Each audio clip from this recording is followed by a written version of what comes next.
Oi, fala aí pessoal, bom dia. Você está escutando o Inglês no Rádio. I am your host, Foster Hodge. This is your daily dose of English.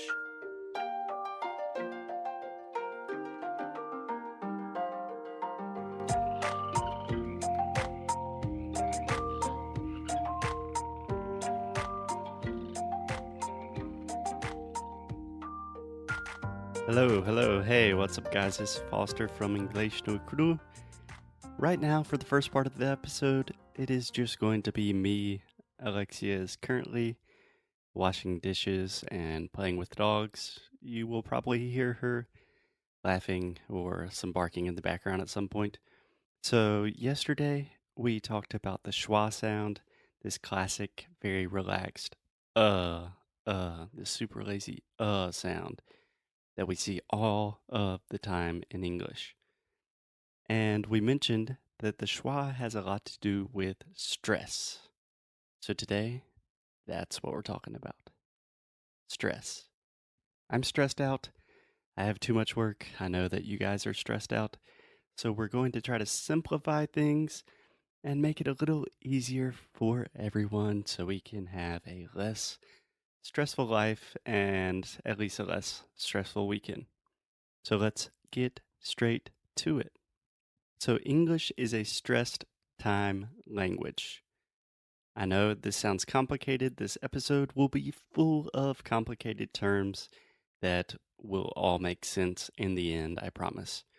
So, a stressed time language basically means that we stress the most important sounds and syllables in a word or a phrase.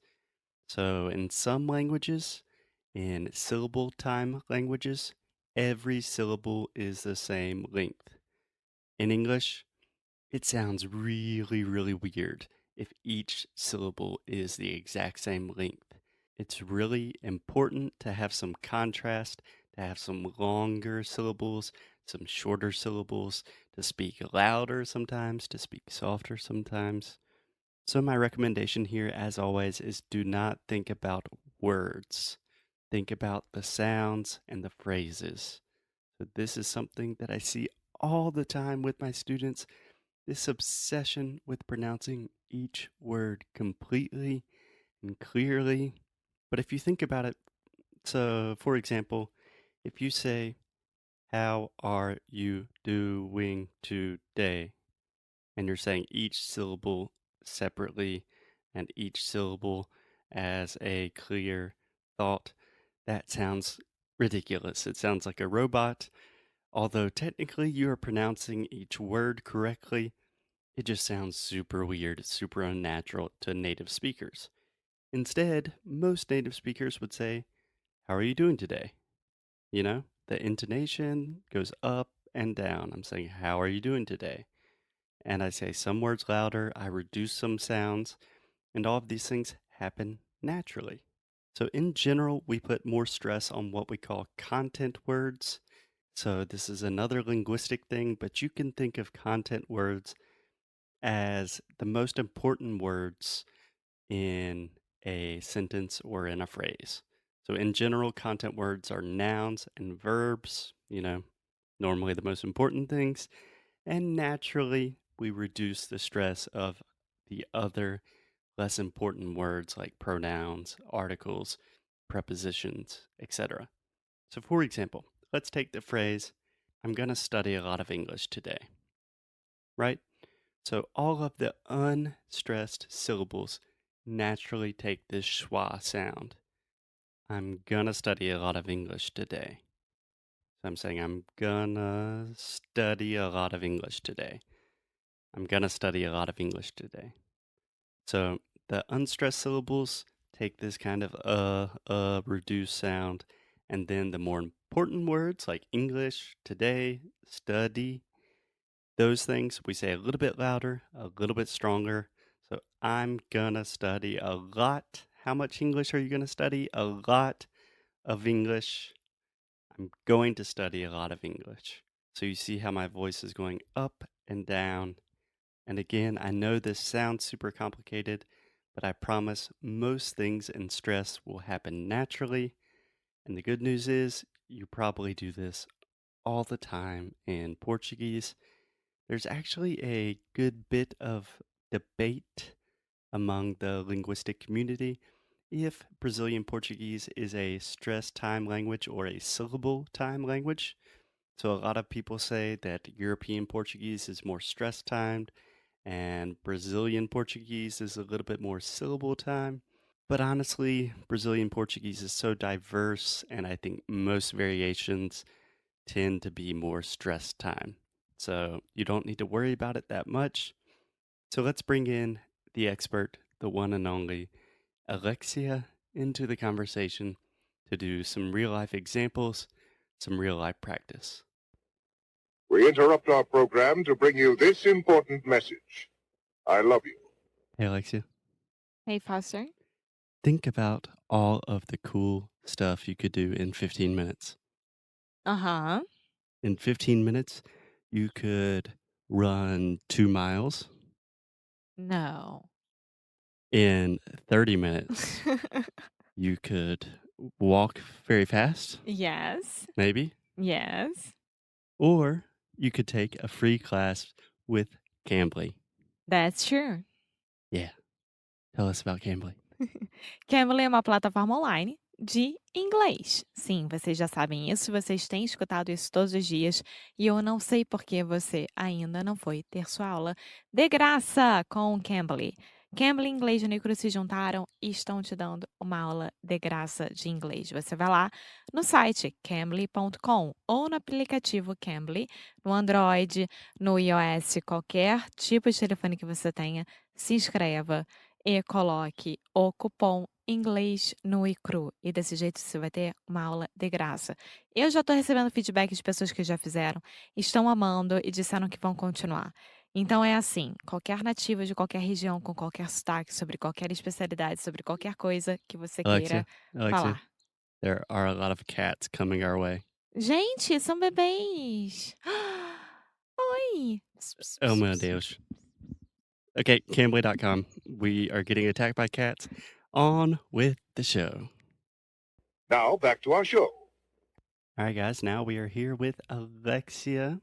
Welcome, Alexia. Everyone missed you. Hey, What's up? what's up? How are you feeling today? Are you feeling perhaps a little stressed? A little bit. Yeah. Maybe perhaps because we're taking care of 10 dogs. And waking up at 7 every day and having to deal with the electricity at the house. It's not that fun. It's not that fun. It is not that fun. So, Alexia, we are talking about stress. More or less, it's a simple concept that in English, sometimes we put more emphasis, more stress on some words. So we say them louder, we say them with more authority. And then on other words, we tend to reduce them and say them softer, or we kind of just make the schwa sound. And depends on the way that you say it, right? As well. Yes, it depends on the way you say it. And that actually has more to do with intonation, which we will talk about in the next episode. Alexia, always one step ahead of me. So let's do some examples. So, for example, Alexia, what are we going to do today?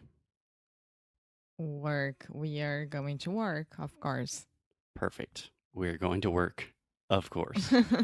Okay, so let's try to break this phrase down into syllables and see which syllables are stressed and which are not stressed. So we are going to work, right? So we have we, next syllable, Are perfect. Go ing to work. perfect. Now listen to the way I say it. We are going to work. Mm-hmm. Do you hear how my voice is going up and down? So in this phrase, I'm saying we are going to work. So in general, we always stress the content words, which normally are verbs and nouns. So in this case, I really want to demonstrate that it's us, it's we, and we are going And what are we going to do? We're going to work, right? Right. Okay, so let's try another one. We are really excited about our new sound school course. Okay, try to say that phrase for me. We are very excited about our new sound school course. Okay, yeah. Now try it one more time, a little bit more naturally. And Is it that the doesn't, phrase? yeah, more or less. It doesn't matter the phrase. Just give me a similar phrase, and then we will analyze it. We are very excited about our new course. Perfect. You see how Alexia is saying we are very excited about our new course. She is not saying we are very excited about our new No, course. it's not like a robot. Exactly. In my opinion, I think that most people do this in Portuguese as well. There's a lot of debate among linguists that European Portuguese is actually a stress time language, just like English, but Brazilian Portuguese is more of a syllable time language. But a lot of people argue that there's still a lot of debate there. So give me a simple phrase in Portuguese. Eu adoro ir à praia. Eu adoro ir à praia, né? Uhum. Foi isso? Eu adoro ir à praia. Eu adoro ir à praia. Pra mim é a mesma coisa. Você está falando eu adoro ir à praia, né? Uhum. So same thing that the words are going up and down. You really want to stress the fact that você adora, eu adoro. So we're stressing things. You do the same thing in Portuguese. So don't let stress in English stress you out too much. I know it's complicated, but it's not impossible. It just requires some time and patience. It's really one of those things that you learn organically over time. The more you do it, it's the kind of thing that we break down very simply for you in Sound School with different dialogues, with poetry, with music. It's awesome. Tomorrow we'll talk about intonation. Any last words, Alexia? No, just act naturally. Just act naturally. Yeah. Yeah. That's it. Yeah, I agree. I think another way of saying that is don't think about individual words, just speak. Yeah, even though it's wrong, just speak.